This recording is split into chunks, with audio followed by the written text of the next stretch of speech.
Everyone, আসসালামু আলাইকুম। কি অবস্থা সবার? কেমন আছেন সবাই? আশা করি যে যেখানে আছেন সবাই মহান আল্লাহর রহমতে ভালো আছেন, সুস্থ আছেন, নিরাপদে আছেন। আলহামদুলিল্লাহ, আমরাও আপনাদের দোয়া আল্লাহর রহমতে ভালো আছি। নতুন দিনে নতুন আরও একটি ব্লগ ভিডিও নিয়ে আবারও আপনাদের মাঝে হাজির হলাম। আশা রাখছি আজকের এই ভিডিওটি আপনাদের কাছে বেশ ভালো লাগবে।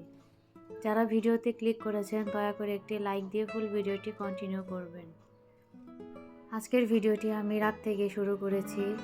তো রাতে কিছু রান্না করে রেখেছিলাম, তো সেগুলো আপনাদের মাঝে শেয়ার করছি। তো আমি এখানে অল্প পরিমাণে একটু মুরগি ভুনা করে নিব। বাচ্চারা আসলে যত রকমের সবজি রান্না করি না কেন, মুরগি রান্না না থাকলে কিন্তু ওরা খেতে চায় না। তো এই একটা ঝামেলা হয়েছে, দেখা যায় যে প্রতিদিনই অল্প কিছু করে হলেও আর কি মুরগির মাংস রান্না করা থাকাই লাগবে। তো যেহেতু আমার মুরগির মাংস রান্না শেষ হয়ে গিয়েছে, তো এই জন্য আবারও করে নিচ্ছি। বিশেষ করে আমার ছোট বাচ্চা আমাকে ভীষণ পরিমাণে খাবার নিয়ে আর কি জ্বালাতন করে, বায়না ধরে। তো যাই হোক, এখানে আমি পেঁয়াজ রসুন ভালো করে দিয়ে একটু ভেজে নিচ্ছি, আর এখানে গোটা মশলাগুলো দিয়ে নিয়েছি। তো আসলে মাংস রান্না করা আহামরি কিছু না, এটা কম বেশি সবাই রান্না করতে পারে। তো আসলে যে যেভাবে রান্না করে সেটাই আর কি। তো এখানে আমি আদা দিয়ে একটু পানি দিয়ে নিচ্ছি যাতে আদাটা পুড়ে না যায়, আর একটু কষানোর জন্যই দিলাম।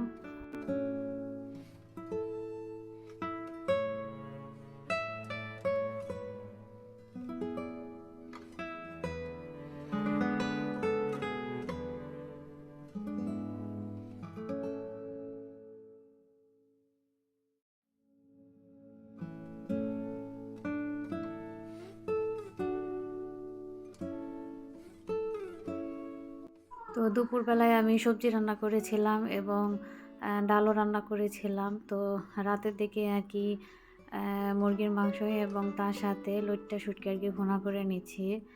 তো ইদানিং দেখা যায় আমার ছোট বাচ্চাটা অসুস্থতার কারণে, মানে ওর আবার সেই ঠান্ডা লেগেছে। তো এই কারণে দেখা যায় যে রাতে অনেক সময় ওর কাশি উঠলে সহজে আর কি থামতে চায় না। তো সেক্ষেত্রে আমাকে একটু রাত জাগতে হচ্ছে। তো রাত জাগার কারণে দেখা যাচ্ছে যে আমি সকালবেলায় আর কি উঠতে পারছি না, একটু দেরি হয়ে যায়। তো এই জন্য চিন্তা করলাম যে রাতে যদি আমি শুটকি ভুনাটা করে রাখি তাহলে অনেকটাই আমি আর কি হালকা থাকবো, তো রান্না নিয়ে টেনশন থাকবে না। কারণ সকালে বড় বাচ্চার স্কুল, সাথে হাজব্যান্ডের অফিস, সব কিছু নিয়ে একটু তাড়াহুড়া লেগে যায়। তো এই কারণে আর কি আমি চিন্তা করলাম যে না, রাতে আমি লইট্টা শুটকিটাও ভুনা করে রাখি।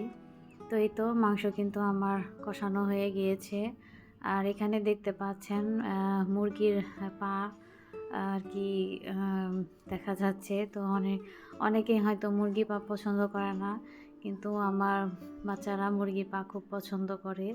তো ওদের জন্য আমাকে মুরগির পা রাখতেই হয়। তো এটা আপনারা একটু ক্ষমা সুন্দর দৃষ্টিতে দেখবেন। আসলে এক একজনের খাবারের স্টাইল এক এক রকম।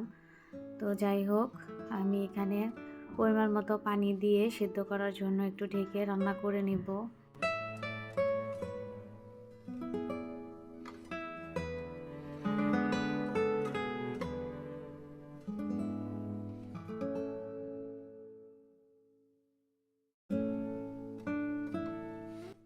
তো পাশের চুলায় কিন্তু আমি শুটকিটা বসিয়ে দিয়েছিলাম, আর বাচ্চাদের ক্ষুধা লেগে গিয়েছিল, এই জন্য একটু তাড়াহুড়া করছিলাম, যার কারণে আসলে শুটকির ভুনাটা প্রথম থেকে আপনাদের মাঝে শেয়ার করতে পারিনি।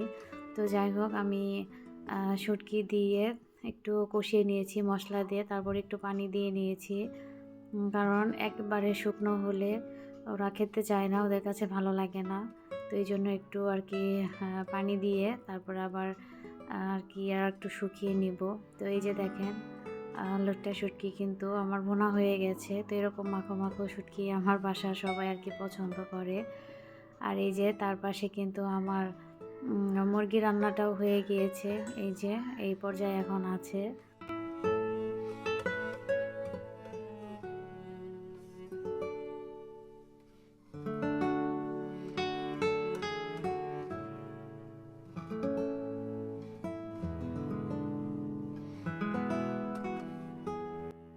আর এই তো প্রতিদিন মানে রান্না শেষে যে কাজগুলো থাকে, ধোয়া, ধোয়াধুয়ি যত কাজ আছে, হাঁড়ি পাতিল যেগুলো আর কি নষ্ট হয়, তো সেগুলোকে আর কি আমি এখন পরিষ্কার করে নিব।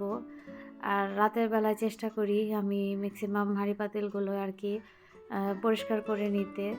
তো অনেক ক্ষেত্রে দেখা যায় যে থেকে যায় কখন, যখন আর কি আমার শরীরটা একটু ভালো লাগে না, খারাপ লাগে, তো তখন আর কি হাঁড়ি পাতিলগুলো রেখে দিই, পরের দিন ধুয়ে ফেলবো। কিন্তু রাতের বেলায় কিন্তু ধুয়ে ফেলা সবচাইতে বেশি ভালো।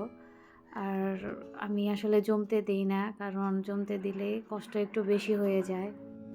আর বেশিরভাগই চেষ্টা করি যেটা যখন নষ্ট হয় সেটা সাথে সাথে ধুয়ে ফেলতে। এতে করে কিন্তু কাজের অনেকটা প্রেশার কমে এবং হালকা লাগে। তো যাই হোক, এই তো আমি এক এক করে যতগুলো আর কি প্লেট, বাটি, হাঁড়ি পাতিল যা জমেছিল সব কিছুই ধুয়ে ফেলেছি। তো রাতের বেলায় ঘরের কাজকর্ম করে রাখলে সকালে কিন্তু একটি সুন্দর সকাল আর কি পাওয়া যায়, যে চাপ কম।